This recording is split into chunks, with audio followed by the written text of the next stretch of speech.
Welcome everyone, my name is PaullyMac. Today I'm bringing you the pick'ems for Week 2 of the GBA D-League Season 4. And once again, I am joined by Sock. Yo, what's going on, guys? It's your boy Sock here. Today I'm helping out with another week for the pick'ems for Season 4 of the D-League, Week 2. Yes, and we actually are into it, so we can start looking at the matchups from the week before, and a bit of an interesting week 1. The people, for the most part, who went with the safe picks were the ones who did well. The people who took a little bit of risks, for the most part, didn't do as well as those first 4 games you see. The ones that the majority picked all ended up winning.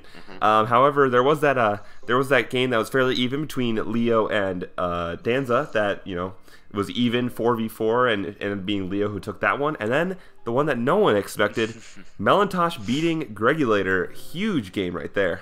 Absolutely huge. That was one of the biggest upsets I've seen in a while, just from a pick'em perspective, landslide vote. Another thing that was really, really interesting to see was, I know most of us picked CJ, but the way that game went through, I think, surprised most of us. Because I don't think I've ever seen a Klefki get more than 2 kills in a game. Yeah, like unless you get lucky with hazards, like usually you do not see anything like that. So it was a bit crazy. On top of that, everyone else got their lock of the week. I was the one person to not get my lock of the week correct because I thought for sure that Greg had that one, and I mentioned at the end of the pick'ems last week that I was a little less sure probably than the other matchups, but I decided to go with it, and I now regret it as I'm the only one who's 0-1 in locks. So I mean, didn't work out. It didn't work out. I didn't want to be the same as everyone else and pick Zazo. Hey, I wasn't a person who conformed, and I still got my lock right. You did, but that was definitely one of the matches I'd have been more confident in as well, and I still went with Greg. And oh well, Greg, you let me down. Greg, you let me down. We'll see if he can bounce back this week. We'll see. So with that being said, let's look into the Week 2 pick'ems.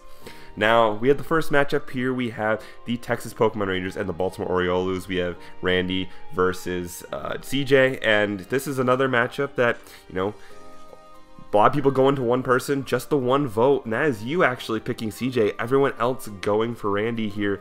So Tom even locking it. It's an interesting matchup for sure.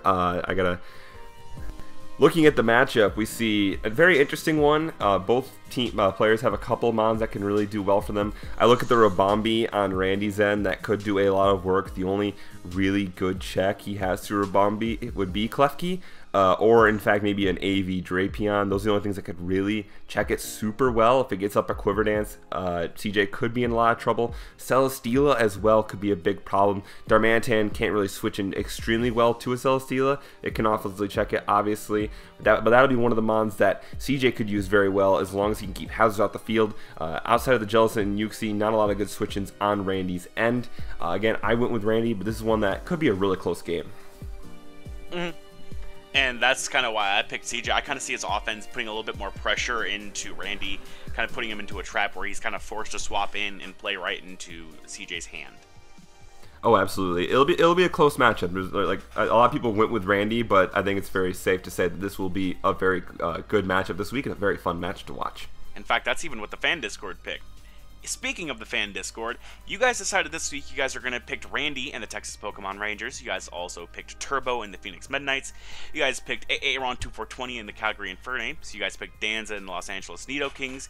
You guys picked Zazo and the Detroit Butterfrees. And you guys locked Leo and the Dirtum Druddigons.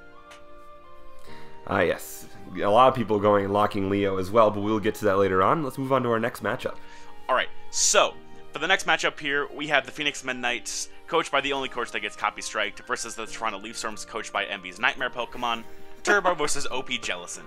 So first off, Mega Pinsir goes in on LP's side of the plate. However, Kyurem Black is a monster, and it only has one quasi-switch-in, which is Hoopa Unbound, and it really doesn't do too hot this game. Landorus Incarnate can put in a little bit of work if you get rid of Kyurem, and if you're on Turbo's side, I get that he played really, really well last week, but you can never underestimate the power of Mega Pinsir. That thing hits stupid hard. And without Mega Arrow, you just kind of straight lose to Mega Pinsir. Something that can maybe coming is like a Scarf Raichu to outspeed it, if it's like under something, or like a +1 speed Zerk like Scarf Zerkatry. But overall, Turbo has the matchup, but I just don't think he gets it out. I think there's some hacks involved, and I think OP Jellicent just takes this one. Yeah, I have OP Jellison as well, but most people do, I think, go with Turbo here. But again, Mega Pinsir, as you mentioned, is such a threat here. Anyone who knows me knows my love for Mega Pinsir is my favorite Mega, and it puts in a ton of work in this matchup. Not a lot that Turbo has to outspeed it. He does have the Mega Arrow, obviously, and the Raichu can outspeed it, but the majority of the team doesn't really deal with it particularly well. So if those speedier things, and especially Mega Arrow, go down, and Turbo could be in a bad time there. You mentioned the Kyurem B, so difficult to switch into. Manaphy can switch in as well, unless he gets the prediction right. That could be a decent switch in, unless you get that right with a Fusion Bolt prediction. But that could be a huge problem there for OP Jellison. Again, I went with OP Jellison here because I think Mega Pinsir can put in work. Also, some webs maybe potentially could be really big as well for helping Hoopa put in some good work. Hoopa does not have a good matchup here unless webs are up. But if he does bring webs, Hoopa could put in a ton of work here. Which is absolutely true. All right, moving on to the third matchup of the week, we have Goldoa and the New York Poleons versus Aaron and the Calgary Infernus. Now, most people here going with Aaron and Calgary Infernus. I was one of two people who went with Goldoa, and the main reason I went with Goldoa is Victini. And Victini puts in a ton of work this game, especially a special Victini, I should say, because there aren't a lot of good fire resist that Aaron has. He has the Volcanion, the Aerodactyl, and the Hydreigon, and Volcanion does not like taking thunders, neither does Aerodactyl, and Hydreigon does not appreciate Dazzling Gleams. Sylveon's is the only other really good switch-in to a special one. Psyshock will hurt, but it'll be a little bit weaker, so he'll have to rely on a bulky Sylveon to be able to take on the special Victini. Mega Kangaskhan can do work if Mega Venusaur does go down. It could, pose an issue to Goldoa, and on top of that, the Thundi Eye could put in a massive shift here, depending on what set he decides to bring in this matchup. Lastly, as well, if the Bronzong go down, there's a lot of this. There's like one or two checks for either player that could really stop something big, and Excadrill is one that, if the Bronzong goes down and the Donphan gets weakened a little bit, Excadrill could put in massive work as well with the Sand. There are a lot of options on either side. Hydreigon puts in a lot of work. It's really hard for Goldo to switch into as well. There's a lot of back and forth here of what could do it, because there's a lot of offensive things that do work in this matchup, and with only a couple defensive checks on either side. So this could be a really fun game. Absolutely. So next up here, we have the Los Angeles Neo Kings versus the Calgary Flame Wheels, which is Danza versus Deebs. Now, Deebs, warning, Nihilego switchin.exe not found, error 404. However, your Torn T switchin is a bulky Metagross. I wish it was a Mega Metagross. That'd be so much fun to see. And a Rodent Spook. Also, the combination of Arcanine plus Weavile stops Megazord X, Lando T, and Sneasel. However, if for some reason Danza lets you get up 2 Dragon Dances with Zard X, you literally just kind of start punching holes like a Zard X usually does. If you're on Danza's side, your Nihilego switch-ins are as many as Derpinator's trophy count. 0. However, I think a Spadef Volley Fairy is a really nice bring, and it helps versus your non-existent Torn T switch-ins / checks. Mega Gallade has 4 moveslot syndrome this game, with Swords Dance, Close Combat, and Knockoff are requirements, and then you have to choose between Ice Punch or Poison Jab to beat either Lando or Tapu Fini respectively. I think Deebs' offense just overpowers Danza, and once Torn T is gone, Deebs just kind of walks in the park and wins this game. Yeah, it'll be a very interesting game for sure. I do like Danza still in this game. I think he can go and pull it out if he plays it right. But it'll be a very, very close game. Again, like this is. I feel like last week there was a lot of matchups. A lot of people went, "Oh yeah, this is easy." This is a week where it's a lot closer. And speaking of which, moving on to our next matchup, we have an interesting one here. We have Zazo, aka Iron Flash Gaming, and the Detroit Butterfrees taking on Gregulator and the Los Angeles Clefables.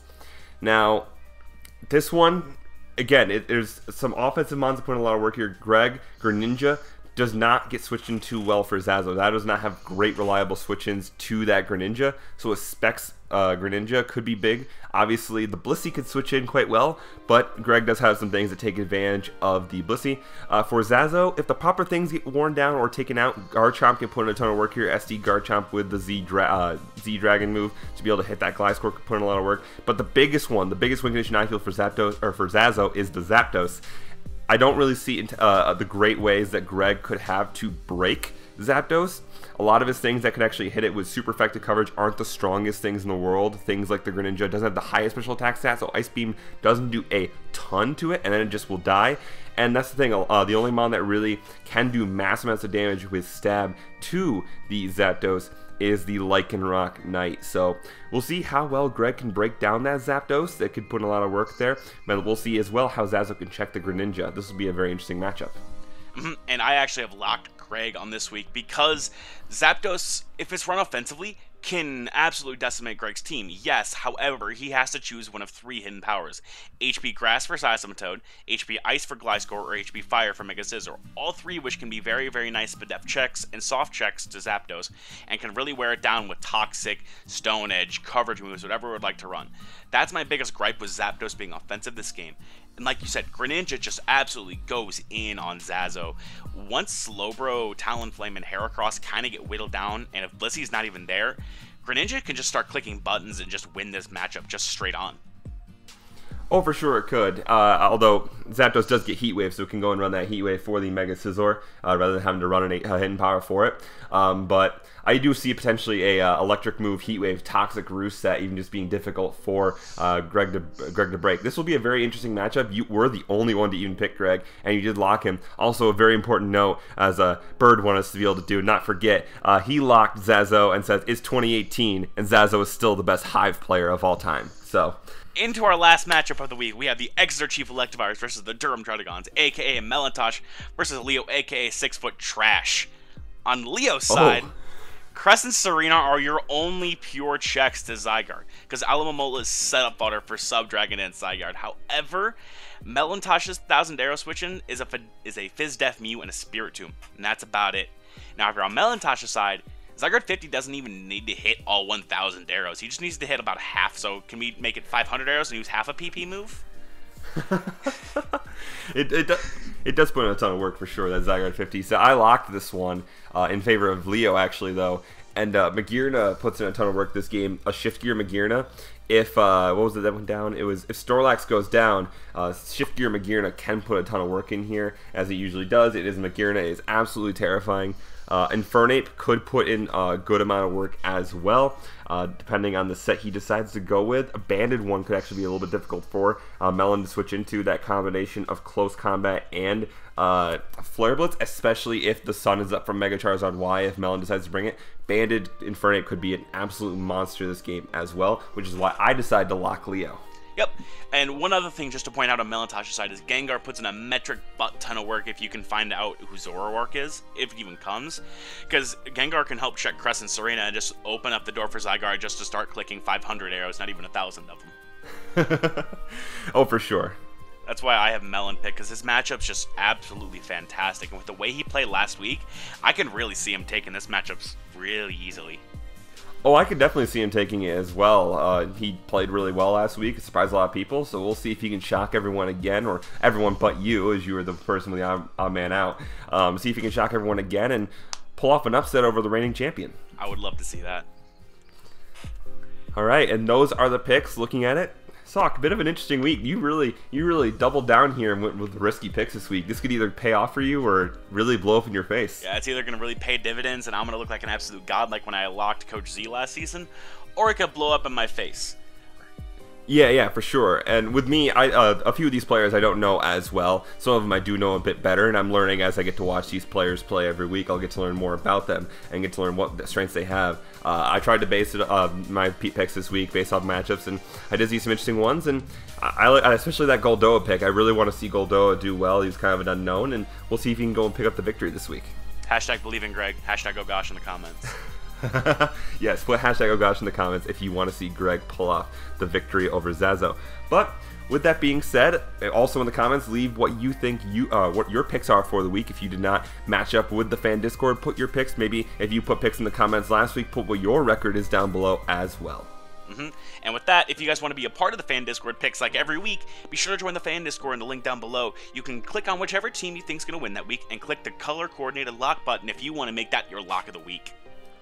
Yes, absolutely. So make sure you go check that out. And with that being said, we're going to get out of here. Thanks for stopping by. Bye-bye. Peace out.